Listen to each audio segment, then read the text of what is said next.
Ladies and gentlemen, quarterstaff is indeed an amazing weapon. I have been enjoying the fruits of my labor after leveling it up because damn, it is fun in PvP and it just offers a variety of skills. PvE it does suffer a bit, so understand when you're taking this, you are most likely looking for combat or an easy means of escape. Why so? Well, most of its skills, when you look at them, do not look that impressive. They are either going to stun or deal very little damage to a large amount of enemies or over a large surface area. Do not confuse this with being bad, as you will need these together to create an amazing situation. So, how does this work? Building Whirling Strikes, Stun Run, and the Volt Leap together, you can have an incredible amount of stuns, disrupts, and damage that builds up over time, and the cooldown for all of these is very low. You're looking anything between 2 seconds, because Whirling Strikes gets cheaper and faster as more you hit, the more it reduces its cooldown while dealing an insane amount of damage over a very large area.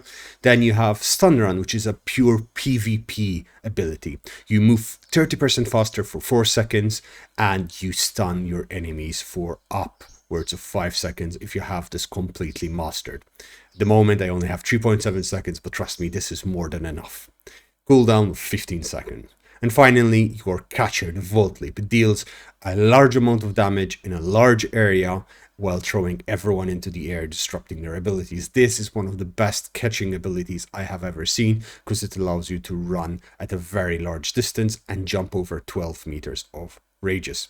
Combine this with its passive stunning strike, which allows you to get 10 normal attacks and stun the enemy for an additional second. Now, I tend to go for the life leech, which gives you just that little bit of sustain, as I mostly use this build in the Abbey, where you are mostly doing PvE with PvP intermittently, and it does help in PvP as well.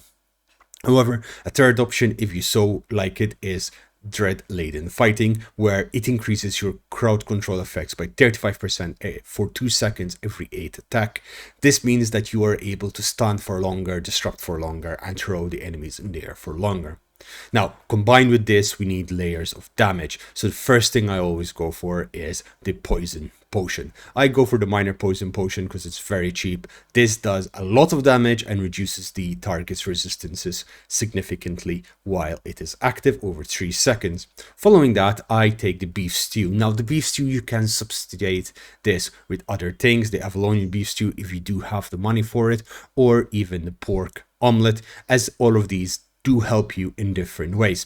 The beef stew just gives you a flat out 13.5% bonus to your damage. The pork omelette allows you to hit faster and hit harder because you're able to spam your abilities more. However, this results in energy problems. To solve this issue, you go for the Sandals of Purity. Now, hear me out. These are very expensive items, but they're expensive for a reason, because they are so damn powerful. You go with Energetic Sprint, which gives you the 80% movement for 5 seconds and 16 energy per second, giving you that sustain in the middle of fight or to initiate fights, gives you that boost as you see me doing here. Moreover, you can put Aggression on, which gives you damage and healing bonuses increase. These stack along with the Mastery modifier and other abilities the sandals give you, making them incredibly powerful for what they are. For a hood, I run the Hunter's Hood for a helmet. Now, I run this because Retaliate is just absolutely insane in PvP, reflecting 85% of incoming damage as magical damage, increasing your resistances for 4 seconds. Meaning, if an enemy is about to burst you down, and you can often tell once you get a feeling for it, you proc this and you give yourself that survivability that you need. Alongside with this, I either go for Swiftness for that extra attack speed, or if you so want, you can go for the Balanced Mind. I find having Balanced Mind on your Stalker Jacket is more important rather than the attack speed, because this is increased by 4%, and the attack speed on the hood, because that little bit of extra attack speed allows you to hit just enough faster that your combo will deal damage. Finally, you want electric field on your Stalker's Jacket. You're going to be stunning the enemy a lot, meaning that electric field is going to deal an insane amount of damage because the enemies will be stuck inside your 6-meter radius AoE for as much as possible. Normally what I do is I proc this just before I leap at the enemy, stun them instantly afterward, and I start laying it in on them, hitting them as much as possible. For a cape, since I'm trying to keep this build cheap, I went for a Mustard 6.1 cape. However, what you want here are two different types of capes according to what you're going for. The Bridgewatch cape or the Hellions cape. Why? The Hellions cape will instantly proc an AoE under the target once you hit them and stun them. This means that they're going to take even more damage, and it overlaps beautifully with your AoE from your Stalker's Jacket.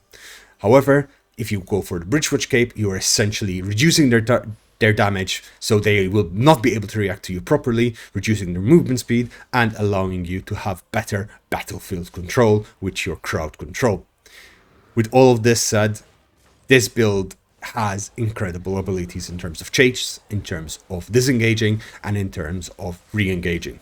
Normally when I fight, I engage and I burst down the enemy, and if I see that the fight is equal, I just disengage, let the enemy try to catch up to me, let my cooldowns come back up, very fast 15-second cooldown, and I repeat my cycle. Normally 2 cycles is enough to kill almost anyone, even enemies of 100 IP higher than me.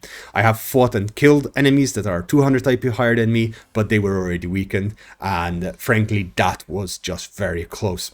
Normally my build, I run tier 5s and a tier 6 staff, as this gives me just enough item power to hit 1200, and then I enchant according to what runes I have and souls and relics I have in my bank as necessary. I do recommend 5.2 as a bare minimum in the mists, as it will allow you to disengage with most fights and survive from higher tiered enemies. However, if you meet an 8.4, you don't really stand a chance unless you are of equivalent item power and equivalent mastery.